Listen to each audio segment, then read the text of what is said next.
Good morning, good people. Today, I'm going to share with you guys one of the gems found in Tai Chi practice. There are many gems found in Tai Chi practice, but sometimes in the context of training, they get lost, or people aren't training Tai Chi, so they're not going to come across them naturally. But before I talk about the gem specifically found in Tai Chi that I think is really beneficial and really worth considering, we should discuss a very basic idea. And the idea is this: our lower body is considerably stronger than our upper body. It's not revolutionary, it's not groundbreaking. I think we all know that we can leg press considerably more than we can bench press. The lower body is fundamentally stronger. Now, knowing this, what if I told you there were some guidelines and parameters to facilitate the power that we generate down below to transfer efficiently through our torso, up and out through the arms, and out of our hands? Tai Chi is built like this. The gestures, the alignments, and a lot of good martial arts in general, if they are biomechanically oriented, are going to focus on this. But Tai Chi is no exception. It absolutely focuses on this basic principle. And there are some things that we do within the context of a form to facilitate the transfer of those lower units of power to express into the upper structure. Now, like I said, if you're not training Tai Chi, you might not come across these things, but if we can understand that encouraging our body to transfer power from below and make its way up and out through the upper portion of our body, if we can get behind that idea, this is why it's important. So, the gem that I want to share with you is this. It's what they call sinking the elbows. When we do Tai Chi practice, one of the key tenets they talk about is making sure that the elbow stays sunk, like so. So when we extend, if you watch my shoulder, if I overextend, what starts to happen is that my shoulder here starts to lift. We want to avoid this. We want to keep the elbow here. We also don't want floating elbows, which is where this rotates out this way. Because the same thing happens here. You can see my shoulder starts to get tight and starts to get stiff. So, going with this basic idea that we know the lower body is considerably stronger than the upper, the shoulder is a considerably weak joint. It's not a weight-bearing structure, especially in this plane of motion. We don't go to the gym ever, grab something really heavy and try to lift this way. These tissues are very delicate, as are the tissues of the neck. So in keeping the elbows sunk as we do a movement this way and not letting them float and staying here and not overextending the arm, what we do is facilitate the movement in the back. And ultimately, if we can get the muscles in the back to move, this translates to the psoas muscle, which connects our lumbar right through our pelvic floor and into our legs. So by getting our back muscles to move and to support arm and elbow movement, we are facilitating what we call natural movement. And this is another epicenter piece of Tai Chi, is play to the strengths of the body. Play to our biomechanical proclivities. There's no one in the world, unless they have some kind of physical deformity or a crippling disease or some kind of nerve damage, that will have a stronger upper body than a lower body.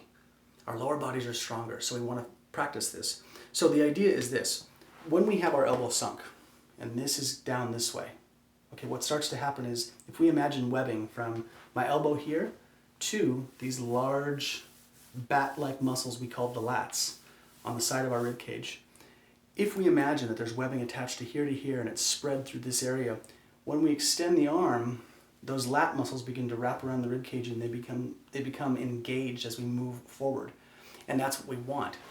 You want to think of it that the arms need support when they move, and part of how we do this and get the back muscles and the psoas and these other musculature bands to engage is by keeping the elbow down. So if you don't practice Tai Chi, you're like, well, how does this apply to me in real time? One way is this: if you sit at your desk and you have your arms elevated, or you have your elbows out like this and you are typing away all day, even this, okay, where the shoulders muscles start to round forward, we start to put tension here. When we get tension here, we compromise blood flow to the brain. We get migraines, we get headaches, we get those chronic stress patterns that just start to go like this, and we come out of our workday feeling like garbage.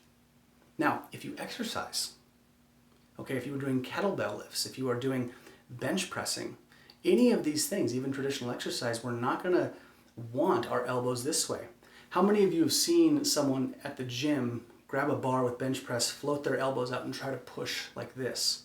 For one, you couldn't hold the bar, and two, it's not anatomically supportive to your joints.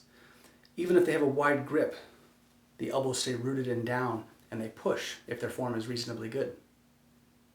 If we do any exercise, okay, in the gym that does this, typically it's not going to be very good for the shoulders, and it cuts off the range of motion from our back. It's not the way we actually do it. Now, how many of you have helped someone push their vehicle? A car has stalled, a car stops working, you get out, you go to the back side of the vehicle and you go to push. What do? No one grabs the trunk like this and pushes this way with tight shoulders. Everyone drops their elbows, they lean forward, and they push with their legs. So if you can understand these basic ideas that there are some biomechanical proclivities that we want to lean into to support a stronger and more natural movement spectrum in our bodies, this is one of the gems that I think is really important. Keep those elbows down. So as you're doing exercise, as you're cooking, right? None of us are going to cook like this with a skillet, or if we do, we're going to get a tired shoulder. So dropping these elbows and, moving our skillet or doing anything physical where we keep the elbows closer to the body, we encourage these muscles to relax and the back muscles to engage. And that's really important because we want to essentially identify the strengths and weaknesses in the human body and then play to the strengths. We want to lean into those and facilitate that.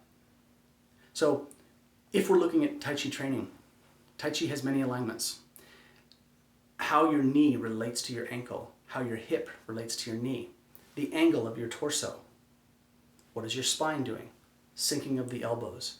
By adhering to these principles, when we do Tai Chi practice, every gesture that we do becomes therapeutic, and it aligns the body to be structurally sound to deliver force or to receive force, to take impact.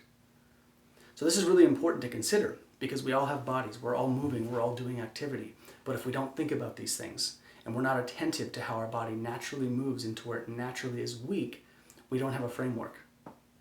So who is this for? Everybody. If you move your body, pay attention to your elbows. If you go to the gym, play with this idea. Sink the elbow. How many of you have grabbed a kettlebell? Who grabs a kettlebell like this and lifts their elbow? Nobody. They sink their elbow and they push up almost vertically if it's really heavy, and then they lift up. So we've got to think in these ways. And if you can do this, you're going to take out a lot of stress patterns that get built up in the shoulders, into the upper back, and into the neck. So regardless of whether you're highly physical active or you're very sedentary in your lifestyle, sinking the elbows and keeping them down and not overextending your arms is going to help with general stress patterns in the upper body.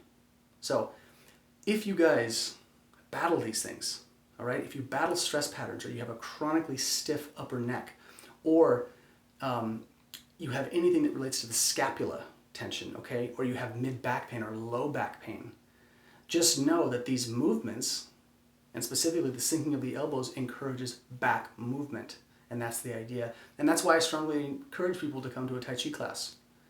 The alignments don't stop here, but everything is facilitated to get those lower units where our body is the strongest to come up and out through the upper body. This is also why we don't see very huge muscular Tai Chi practitioners. Because a lot of times when bodybuilders will just sit here and lift their muscles and they'll pump to get their shoulders very large, while it can look cool on some people and really stupid on others. But as we do that, what we're also training our body to do is to basically build tension in an area that's naturally weak. So it doesn't make a ton of sense in the larger context. Now, people lift heavy weights because they want to look good. They want the vanity. I understand that. We live in America. Let's be real. You want to look good and feel good. And oftentimes those two things go hand in hand. So this isn't me bashing people that weightlift or saying that you can't exercise. But what I do encourage people to do is to train smart. Be efficient in your movements. Think about it. And actually consider that maybe higher repetitions and lighter weight is actually a very good thing. We want to protect our joints, and this is one of the ways that you can do it. So sink those elbows, keep those backs healthy, and keep the tension out of the neck and the head so that you are not a chronic stress ball throughout life. Thanks so much for your time. I appreciate it.